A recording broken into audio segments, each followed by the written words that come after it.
It's time for the Larry H. Miller Utah Summer Games at Southern Utah University in Cedar City. Register today to participate in the 40th anniversary season of a Utah sports tradition at utahsummergames.org. Participate in over 50 sports around the state. Then plan to join the opening ceremonies Friday, June 5th, presented by State Bank of Southern Utah. Register today to participate in the 40th anniversary season of the Larry H. Miller Utah Summer Games. You're listening to this podcast, so I know you've got a curious mind. Here's a helpful fact you might not know yet. Drivers who switch and save with Progressive save over $900 on average. Pop over to Progressive.com, answer some questions, and you'll get a quick quote with discounts that are easy to come by. In fact, 99% of their auto customers earn at least one discount. Visit Progressive.com and see if you can enjoy a little cash back. Progressive Casualty Insurance Company and Affiliates. National average 12-month savings of $946 by new customers surveyed who saved with Progressive between June 2024 and May 2025. Potential savings will vary. Welcome into Scotty G and Friends. I'm Jake Hatch, sitting in for this final hour alongside Lloyd Cole. We're going to have some fun here. Scotty off to do, as he mentioned, a special TV hit. That'll be coming up this weekend. Is that right, Lloyd, this weekend? It's supposed to be this weekend. With Steve Starks. Yeah. Still president of LHM?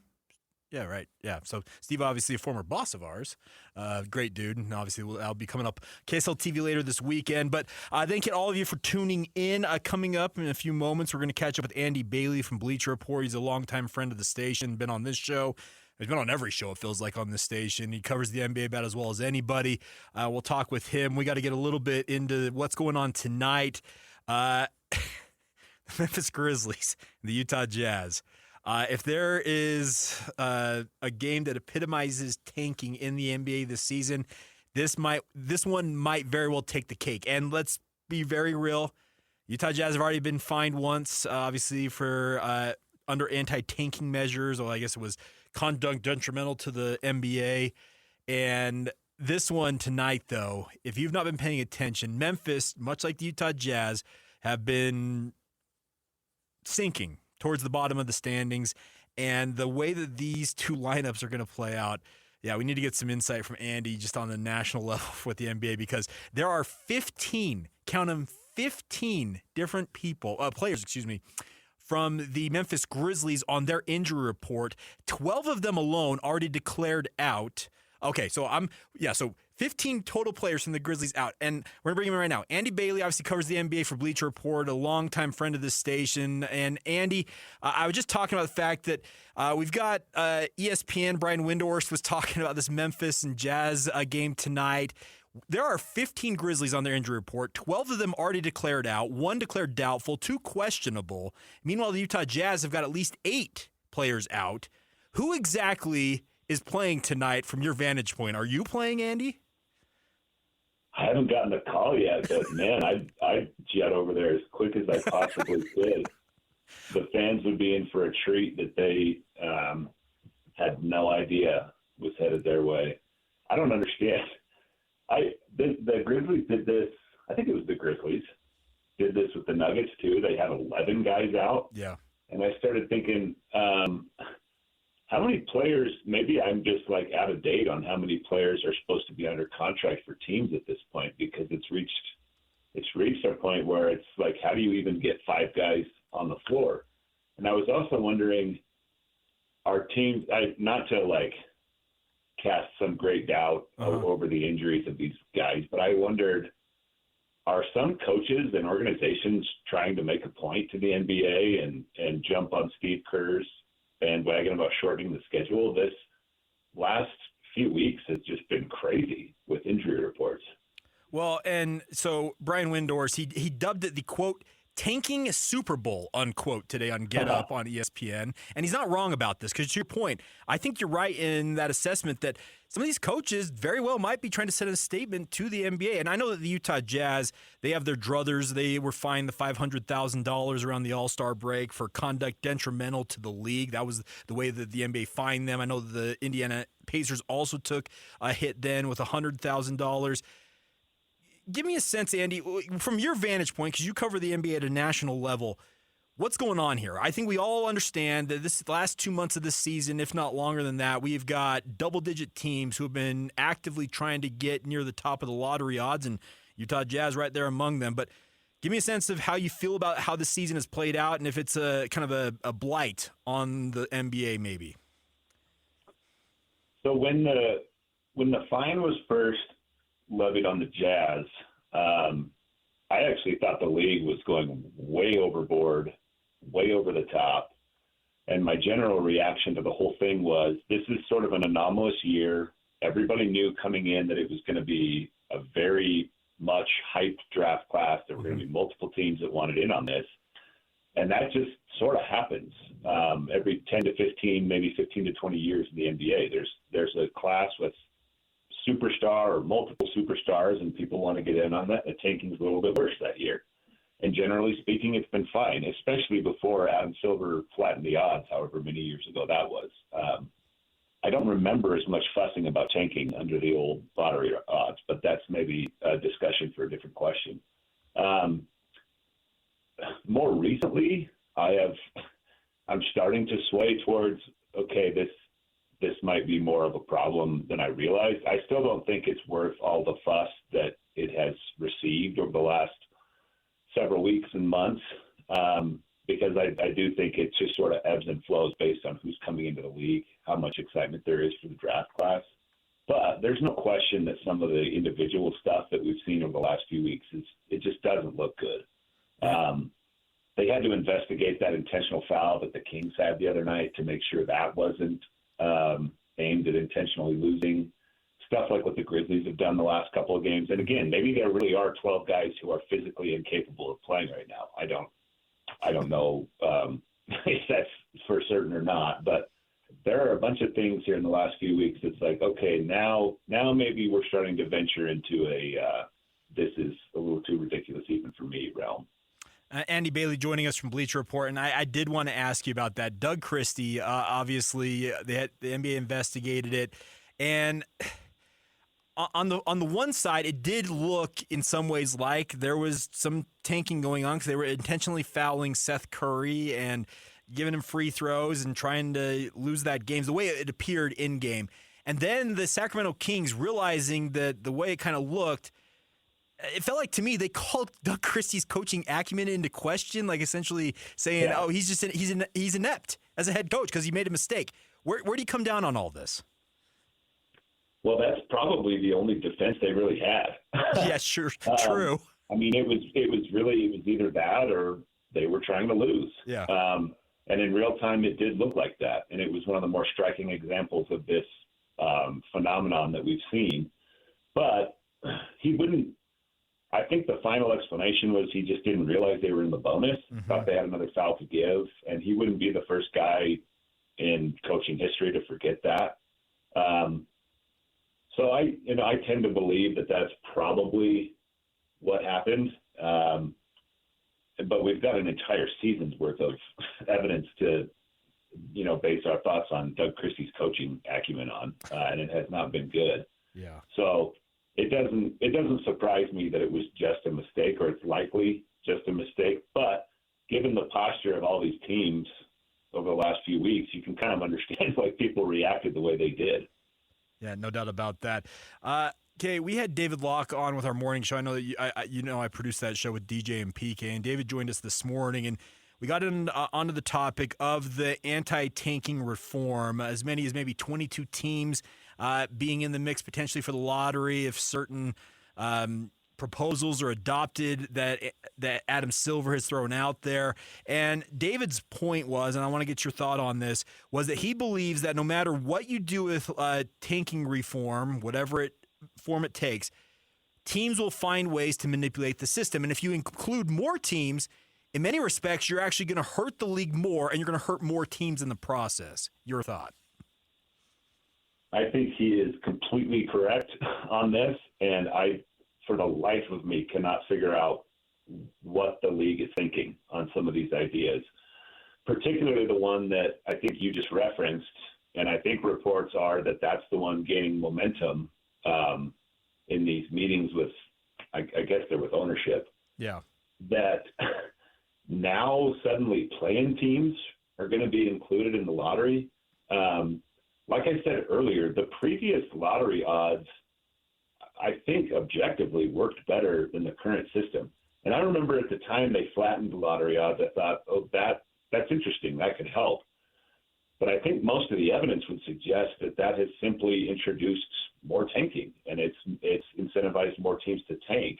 And with this idea that all the teams that fall short of the play-in team get a certain percentage, it's all equal, and then also these teams in the play-in get a percentage, that's just ludicrous to me, because what organization is going to think it's in their best interest to play real hard for two play-in games and get slaughtered in the first round by a team like the Thunder? Which organization is going to think that's a better path forward than tanking the play-in and getting these slightly better lottery odds? It makes absolutely no sense to me. I have no idea how they come up with this. I mean, it's pretty close to just getting rid of the draft altogether, which is another idea that some people seem to like and I hate. I think the smartest thing they could do is just say, well, we were wrong about flattening the lottery odds. We're going back to the old system, and we're going to assume that not every year is going to be like 2026, just like it wasn't before we did this. I think that would go a long way, but they clearly aren't even thinking about that. Now, when it comes to the end of the regular season, and this weekend, things will wrap up. We will have the play-in next week. Has your opinion changed on contenders that may have popped up? I'm thinking, I guess, in my mind, chiefly of the Boston Celtics. Jason Tatum has come back and has looked, frankly, phenomenal for a guy who is not even a full year removed from an Achilles tear. Is there a team like that, maybe it is Boston, that you're looking at saying, hey, that team could be a real force in the playoffs? I think you nailed it. If we're talking relative to what we thought before the season, it has to be Boston. I figured they would be competitive, but in my mind, that was like 40, 41 wins with Jason Tatum sitting the whole season out. And especially after they'd made all these money-saving moves, like getting rid of Porzingis and Drew Holiday, and it just seemed like, okay, this is going to be a gap year. They have smashed my expectations and smashed, I think, just about everybody's expectations, to the point that even before it was a certainty that Tatum would come back, I was even thinking Boston might be able to win the East. And then when the rumblings started getting louder and louder that he might play, I thought, well, shoot, if Jason Tatum is taking 20 minutes from Baylor Shireman and Jordan Walsh, man, they're going to be really dangerous. And like even that was selling this situation short, because he's already playing 30 minutes a game. And he looks, I'm not going to say exactly like he did before the Achilles tear, but it's a lot closer to the old, pre-injury Tatum than I thought. And so at this point, it's almost getting hard to imagine anyone but the Celtics winning the East. With apologies to Detroit and New York, I think there are some good teams over there this season, but I would probably pick Boston on that. And I think the Spurs are another one that are probably worth mentioning for this question. I like their roster coming into the season. I don't think anybody, maybe outside of the Spurs fan base, could have seen a 60-win season. Sure. And it's not just Wendy. Like he's amazing, and I think he does have a legitimate MVP argument. But what really impresses me about them is the dynamism, the athleticism of their guard core, guards and wings. Castle, Harper, Johnson, De'Aaron Fox, they just come at you in waves. They have so many guys that can get to the paint. And when you add Victor Wembanyama to that, it's pretty dangerous. So if I had to go with a team in either conference, it would be those two. Who, I'll just ask you right now, who is your MVP? This is a great question this year, isn't it?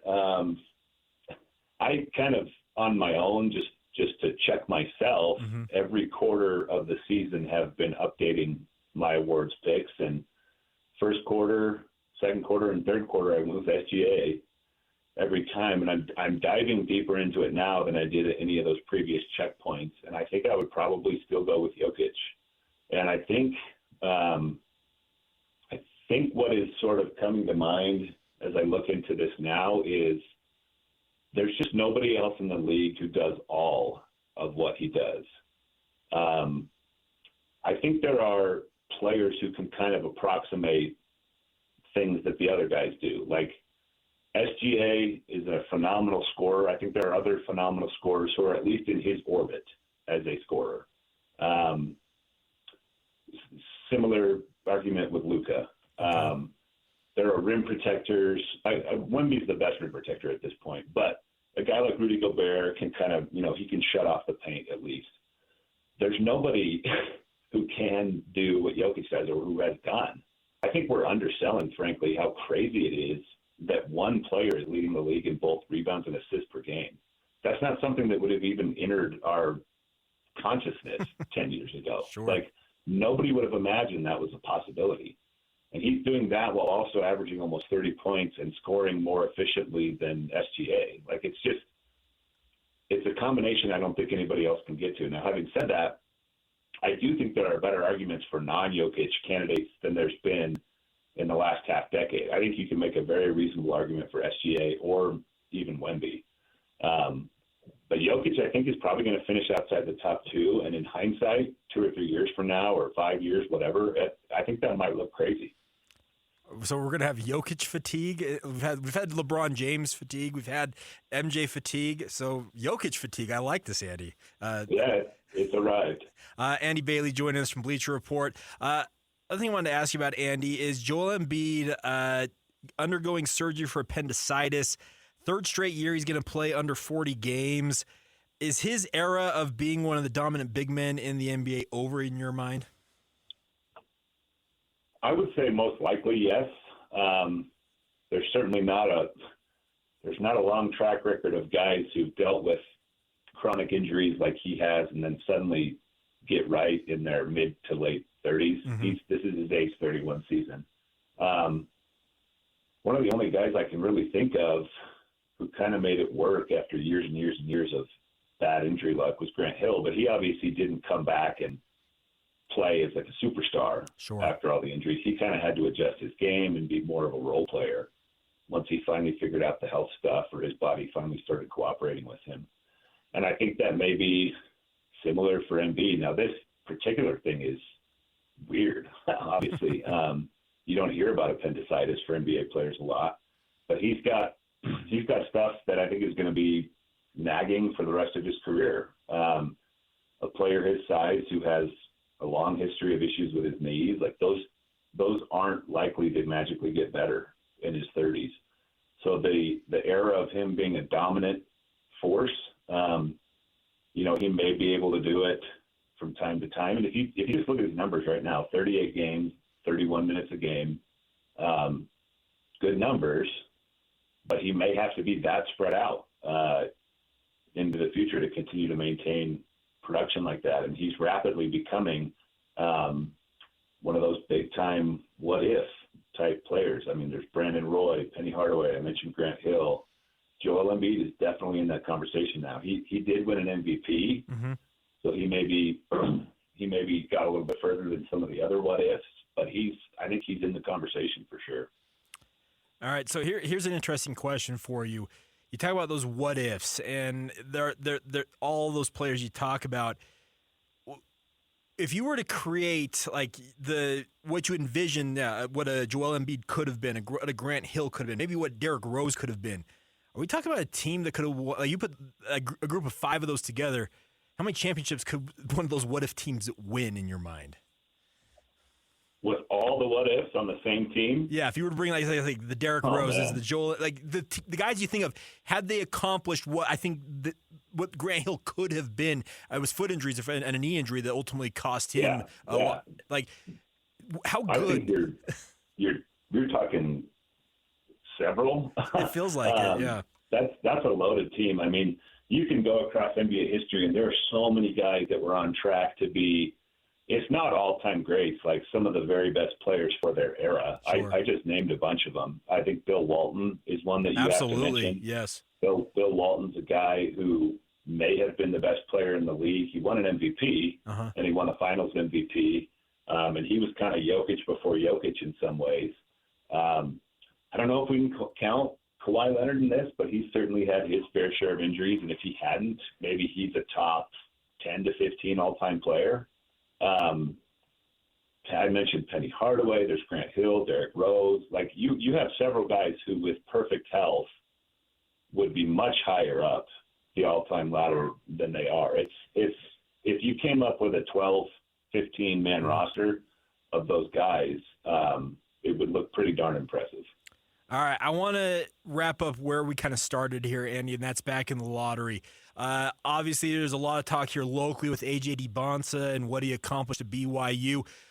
It's a loaded freshman class. We all know that. A lot of these young players are going to be top 10, top 15 type picks. If you had the number one overall selection in the NBA draft, who are you taking? I'm not just trying to endear myself to your audience, Jake, but I think I would go with DeBonsa. Okay. And I thought that for most of the season. I get the arguments for the other guys, but I just feel like, at least in my head, there's slightly more questions for the other ones. I think Cameron Boozer is going to be good, but there's at least a question about his, I don't want to say lack of athleticism, but maybe lack of athleticism relative to the other two guys. There's more questions about him there than the other two. And then with Peterson, obviously very, very skilled, and there have been some good articles about the injuries that he's dealt with and some of the mental hurdles that he's dealt with. But all of that stuff about him leaving games early and maybe still being kind of freaked out about playing from time to time would scare me if I was a general manager and I had the top overall pick. I just feel like DeBonsa is the safest, and he also has a ton of upside. So he would be the guy I would go with. And the one that, like, when I watch film of him, and I will admit that as a draft guy, I come into the game very late. I focus most of my attention on the NBA through the season, and so I have to do a lot of homework leading up to the draft. Mm-hmm. But the guy who's really impressive to me, at least physically, is Caleb Wilson. Some of the clips that you see of him are just bonkers. So he's interesting to me. I wouldn't take him with the number one pick. But I think as he goes through workouts and stuff like that, he might get some buzz to maybe crack that top three. Caleb's a guy. So BYU in North Carolina played an exhibition game literally across the street from where we're located at the Delta Center. I was at that game. I came away very impressed with Caleb Wilson. It was an exhibition game. It didn't count against the standings, but came away from it. To your point, I was like, there are a ton of physical tools with Caleb Wilson. I saw it with my own eyes. So yeah. I can see why people, and throughout the rest of the season, he really proved that. So I think that's a good take by you. All right. Last thing, did you hear what our good friend Tony Jones had to say about A.J. DeBonsa and what he could accomplish with the Utah Jazz by chance? Who was I on with the other day? Somebody actually played the clip for me. I, with all due respect to Tony, one of my favorite people in this business, that's kind of crazy. The idea that the Jazz are going to win a championship in 3 years is, I'll downgrade from crazy to bold. Okay. It was Scotty. Lloyd just told me. So Scotty already asked you about this. Yeah. When Tony said, I was like, I did a double take. I'm like, how many years did he just say? So, Tony, man, we'll see. And he's on the record. Hey, bold, very bold. Yes, but truthfully, like, OKC's still going to be dang good. I know. So and San Antonio's going to be Andy good. Andy already pointed out San Antonio. Who's going to drop? Yeah. So we'll see. I will say, if I were tasked with defending Tony's take, I would say, well, the two wings thing worked out pretty nice for Danny Ainge in Boston with Jaylen Brown and Jason Tatum. So maybe that's Ace Bailey and A.J. DeBonsa. Who knows? Sure seems like that could be a nice core if they can manage it. Well, Andy, appreciate your time as always. You're absolutely the best. We love having you on the station, and thanks for carving out some time for us on this Friday afternoon. Always love to be on with you guys. Thanks. There you go, Andy Bailey from Bleacher Report, and he does great work. And yes, he covers the NBA heavily during the season. He also does a lot of work when it comes to the NBA draft, so we'll be sure to have him on.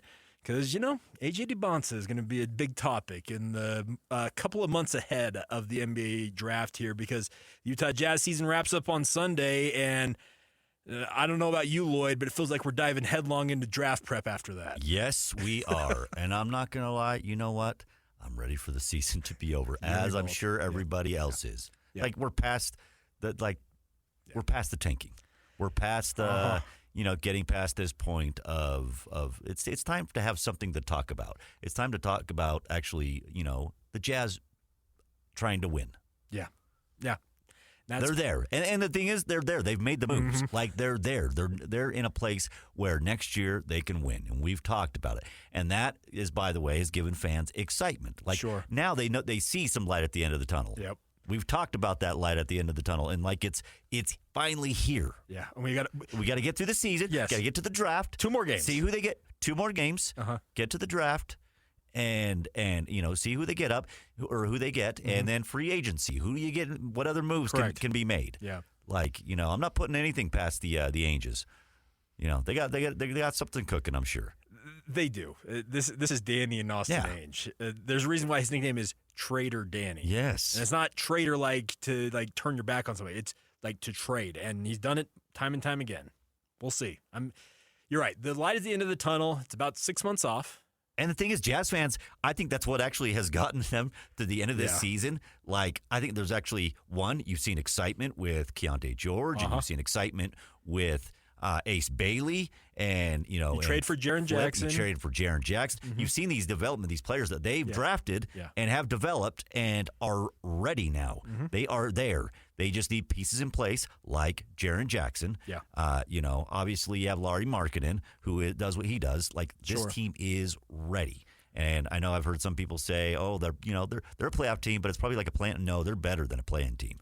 I think they're like, maybe they could be better than a 6 seed. I think they're a 5. They've got to be thinking they have to be thinking that. Absolutely. We're gunning for 50+ wins. We're not playing. We're going to be 5-6 seed where we're actually playing first round matchup. They're in that place where they're ready to scare some teams. Yeah. Oh, depending on who they play, the matchups and everything, they're ready. They've already been scaring teams when teams are trying.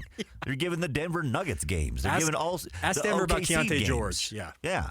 Like, they have players they're just that that good. Yep. So the time's now. Get the full complement together. Yeah, absolutely. And that's exciting. Like, that's exciting that it's that part of it. You mix in that the Jazz and them ready to be in the playoffs, and then you mix in the Mammoth, them clinching the playoffs, and what they're building and what they're building next year to have an NHL team and an NBA team in the playoffs next year.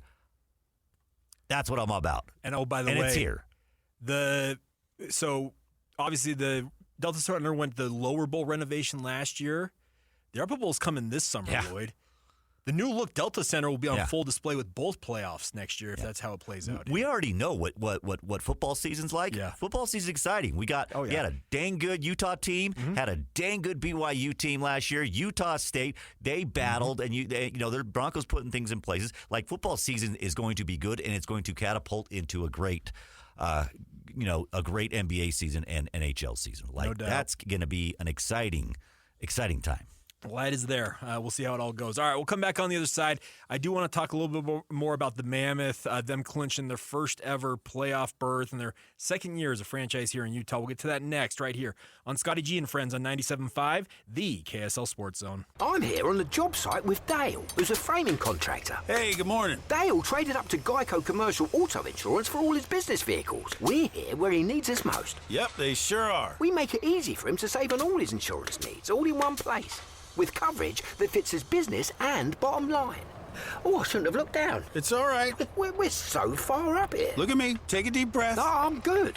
So good. Get a commercial auto insurance quote today at geico.com and see how much you could save. It feels good to Geico. Believe it or not, this guy actually has friends. Nice. This is Scotty G and Friends on 97.5, the KSL Sports Zone.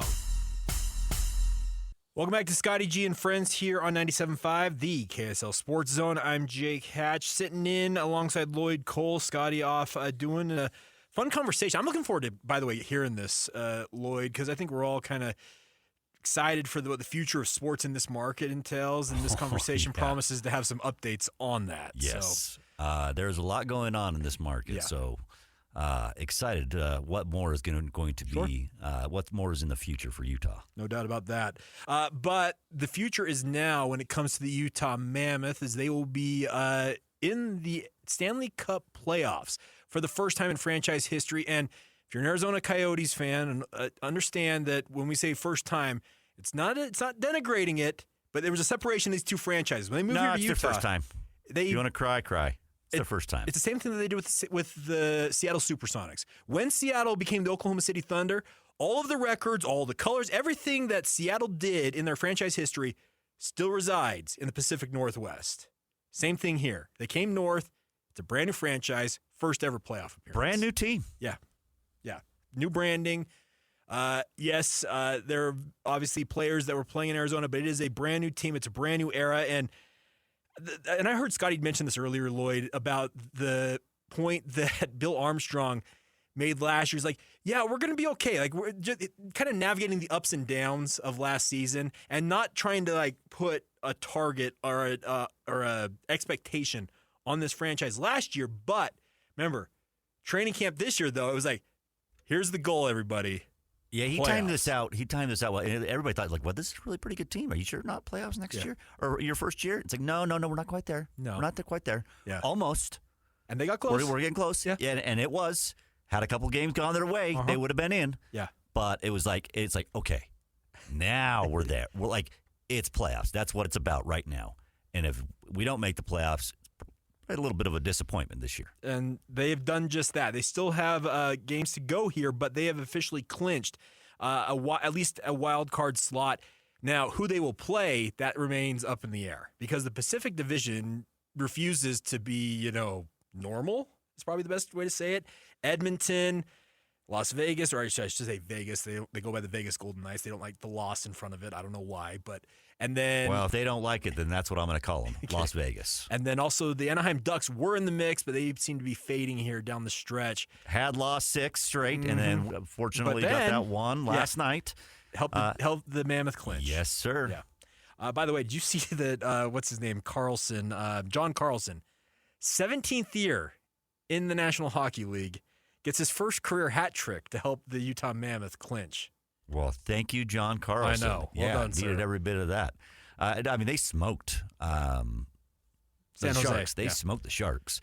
It was 2-0. I was like, just don't choke it away. Don't choke it away. And sure enough, they did not. Well, and the thing is, I'm sitting there watching the Mammoth game play out. They win, and then all of a sudden, I flipped over to keep an eye on what was going on with the Sharks. And in the back of my head, I'm like, okay, don't say anything. Don't jinx this. Don't do anything that could come back to bite you. I was so amped up last night as they seeing it get them winning that game and then seeing they clinched it. Like I could not. I needed to go to bed because I had to get up really early. Yeah. I did not go to bed until almost it might have been like 1 a.m. Okay. Because I was like just following stuff on social. I was like, I was reading things. Mm-hmm.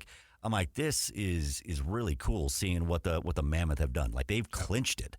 I'm like seeing, I'm reading more things about, Edmonton and possible teams they could face. Obviously, we know a lot about Edmonton. You did the same thing I did. Yeah, but I'm like, okay, research, what could happen? What could happen? Yep. Like this is exciting. What's the best matchup for the Mammoth, and what gives them the best opportunity to get to maybe win a series? Like who is it?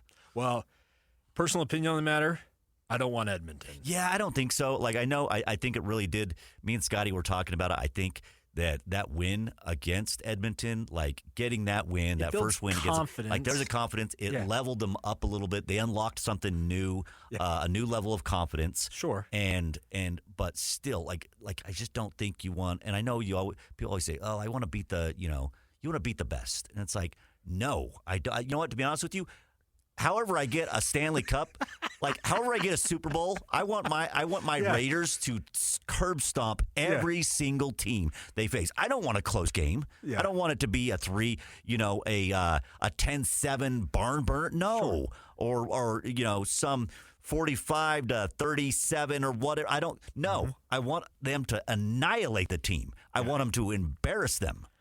That's what I want. And whatever it takes to get a Stanley Cup, whatever it takes, it doesn't matter. I don't care. And the problem is the Edmonton Oilers have kind of limped into the playoffs the last 2 years, and guess where they ended up? Yeah. The Stanley Cup final. Yeah, they're still really good.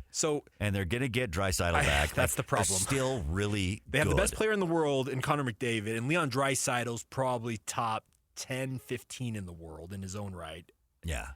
I don't think you want to test your, let's see what we're all about. No, Let's get a series. Let's win a series. If you have to face them down the line, sure, Yeah, fine, absolutely. But whatever. let's try to get it. Let's get one series. I'd rather have Vegas. Vegas looks right for the taking. Even though I would too. I wanted it. I'd love to see him play Anaheim. I didn't mind that one because I felt like that was a pretty nice matchup. As I married into a Southern California family, and they had season tickets for multiple years to what they used to call the Pond, now the Honda Center, for what was then the Mighty Ducks. Mm-hmm. It would been kind of fun in my own family because my father-in-law would have been engaged with it. But yeah, it looks like Anaheim's faded pretty hard. They have. I think they're still in the.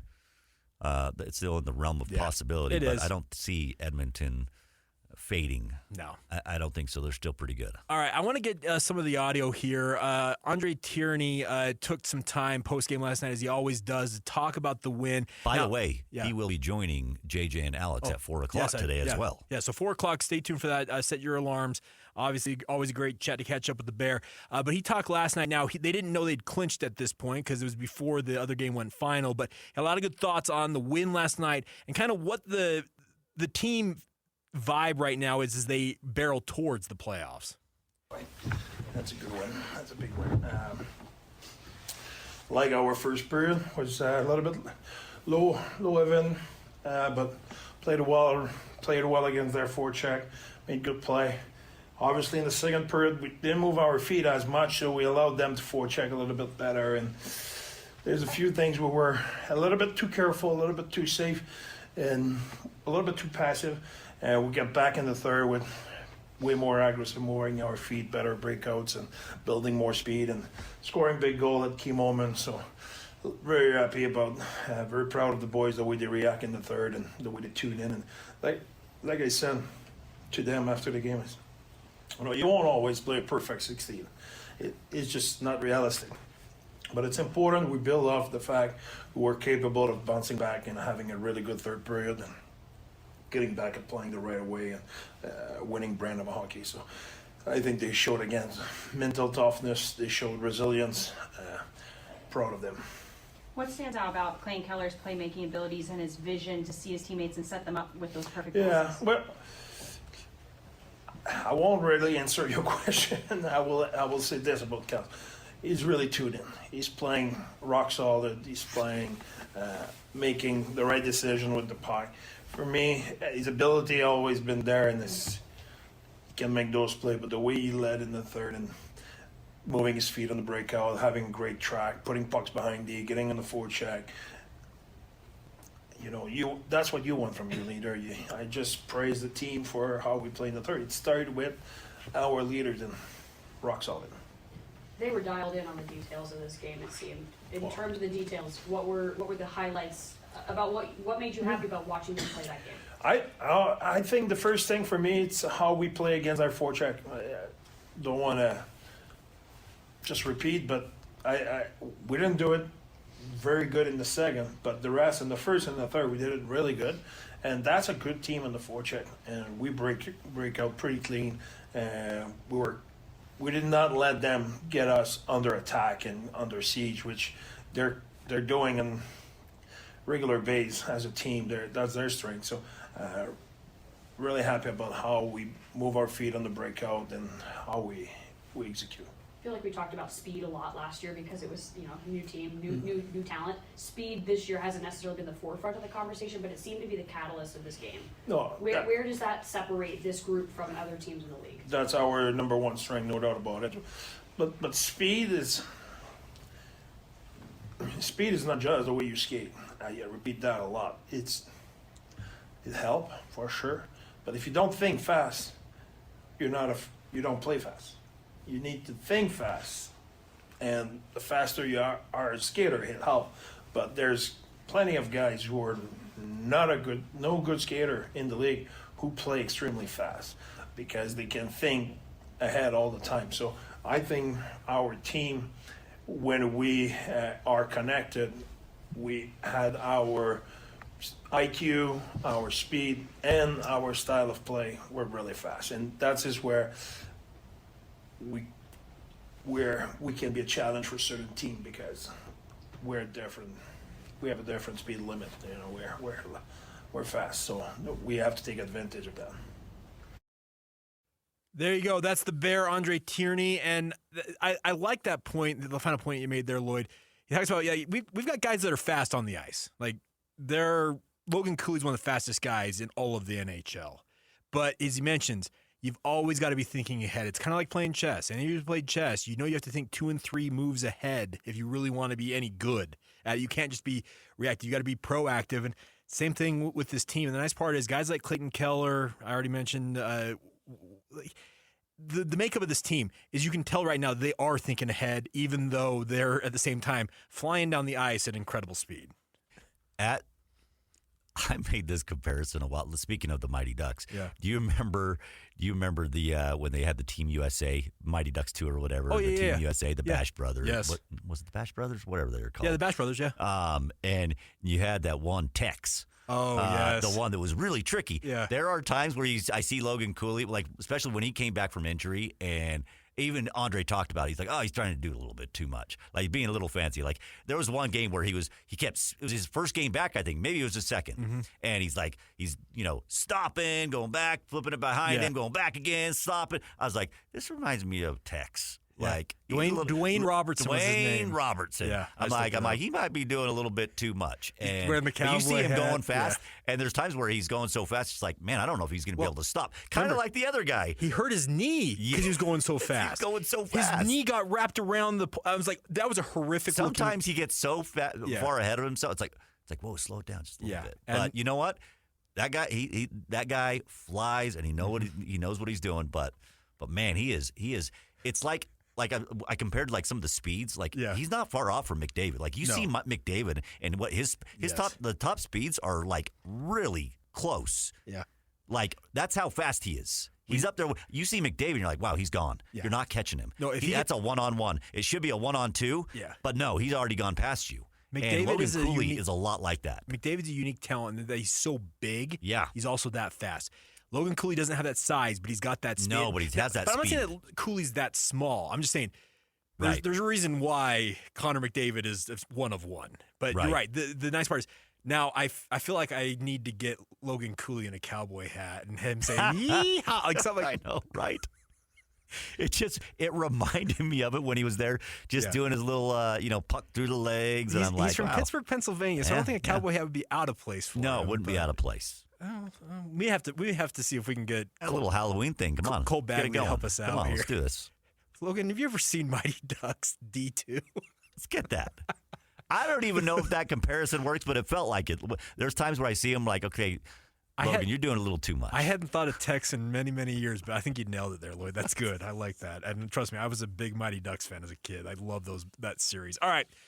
We will come back on the other side. We'll wrap things up here before I hand it off to JJ and Alex. More in a moment right here on Scotty G and Friends on 97.5, the KSL Sports Zone.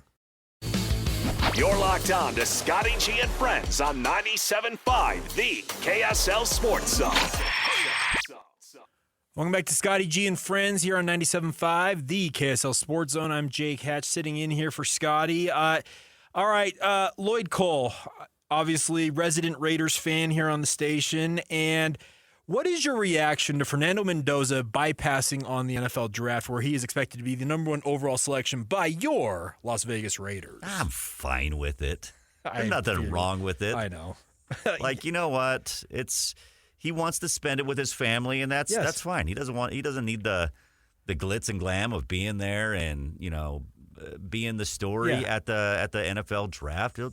That's not his thing. Okay, here's the thing. I love the NFL draft, but people make it up to be something bigger than it actually is. And there hasn't necessarily been outrage about him not going. There are 16 players, 5 of them Ohio State Buckeyes, who are going to be there. The thing about it is, I still think it's a pretty big. If my Raiders drafted better, sure. Hopefully, this is the year that everything actually works out. If they were a better drafting team, then I'd be like, well, it's awesome. Yeah, but I'm with you. If in another alternate universe where I was an NFL draft pick or I had any influence of a family member or whatnot, I'd be more inclined to spend it with my family versus being out on a stage in front of hundreds of thousands of people who are like both looking at me. And I probably don't want to be, which I think he's a lock. I don't want to be that guy that drops. What's the guy from Kentucky? Levis. Oh, yeah. I don't want to be one of those guys. You don't want to be Geno Smith. I don't want to be Geno Smith that's thinking just sitting there looking at your phone Remember, Geno just left because you realized it wasn't going to happen. He had to come back the next day. I mean, Geno should have realized he's Geno and realized, that's not going to happen, buddy. Yeah, but Geno had bad representation, people that weren't honest with him. Correct. So, I don't know if I want to, because that would really, if you're expected to be in the top 5 and then all of a sudden something happens and all of a sudden you drop out or whatever and whatever came back. I mean, I don't think it's quite as crazy as that movie Draft Day. It's not quite like that. Let's be honest. Draft Day, where it's like, I just don't think that it's quite like that. Yeah. But I don't want to be that guy that's sitting there looking with my girlfriend or whoever I asked to come hang out with me to be the eyepiece for hanging out with me. Yeah. Like, I don't want to be that, have that bad look on me. And that's the thing about it. And there was no concern that Fernando Mendoza was going to drop. I'm the type of person the people that got you to where you got, family members, coaches, teammates, that type of stuff, that seems more apropos in my mind. If you're going to be a top, celebrate with them versus with all these fans from various teams who are kind of like. Absolutely. That way, once you get done with that, you're celebrating, then you can get back to that playbook. Get back to that playbook and study. True. He gets to live in Las Vegas. There are worse places, to live if you're. He's going to change a lot of lives in Las Vegas. That man. And here's the thing. I think they did right in bringing in a guy like Kirk Cousins to be that stopgap guy because I was asking for Kirk Cousins long ago. I said, bring in somebody like Kirk Cousins. Well, I feel like that's a great fit, especially if you're going to draft Fernando Mendoza. Correct. Bringing that guy that is living a similar path. And Kirk has already acknowledged he knows what he's in for. He knows what he is, yeah. He saw what happened in Atlanta because he went to Atlanta thinking, I'm going to be the guy. He's the anti-Brett Favre. Yes, bingo. He's been anti-Aaron Rodgers. Yeah, the anti-Brett Favre, the anti-Aaron Rodgers, and Aaron Rodgers probably is that way because of Brett Favre. Yeah, absolutely, 100%. So they are the same person because of one another. It's funny how their careers parallel and kind of mirror one another. Yes, they do. But it's cool to see Kirk Cousins because the Michael Penix thing threw him for a loop. When they took Michael Penix and he was all of a sudden like. I think it threw everybody for a loop. But when it happened, it was like, wait, whoa, you just signed Kirk Cousins. And you're paying me $40 million? Like, wow. What's going on? So I appreciate the fact that Kirk has been very upfront. He's like, you know what? I know what I'm in for here. I got like 1 year. They're giving me like $20 million. I know it's a 4-year deal, but we all know there's void years on that. I appreciate the fact that Fernando's spending time with family. I think it's a really cool, noble gesture because he easily could be there in Pittsburgh soaking up the love and adulation. But I just wanted to get your thought on that as we wrap things up here. All right, that's going to do it. Coming up next, JJ and Alex. We'll hand it off to them. Lloyd, thanks for letting me sit in. It was fun. I appreciate you always sitting in, Mr. Hatch. Happy to do it. All right, coming up next, JJ and Alex right here on 97.5, the KSL Sports Zone. I'm here on a job site with Tim, who owns his own electrical contracting business. 3 employees and 2 work trucks. Tim traded up to Geico Commercial Auto Insurance. We're positively here where he needs us most. They sure are. With step-by-step help on all his insurance needs, all for shockingly low rates. Shockingly low, huh? Just a little bit of electrician humour. Do you get it? I got it. It feels like we have a real connection. All right, I'll stop. Get a commercial auto insurance quote today at geico.com and see how much you could save. It feels good to Geico. Insurance isn't one size fits all. That's why drivers have enjoyed Progressive's Name Your Price tool for years now. With the Name Your Price tool, you tell them what you want to pay, and they'll show you options that fit your budget. So whether you're picking out your first policy or just looking for something that works better for you and your family, they make it easy to see your options. Visit Progressive.com. Find a rate that works for you with the Name Your Price tool. Progressive Casualty Insurance Company and Affiliates. Price and coverage match limited by state law.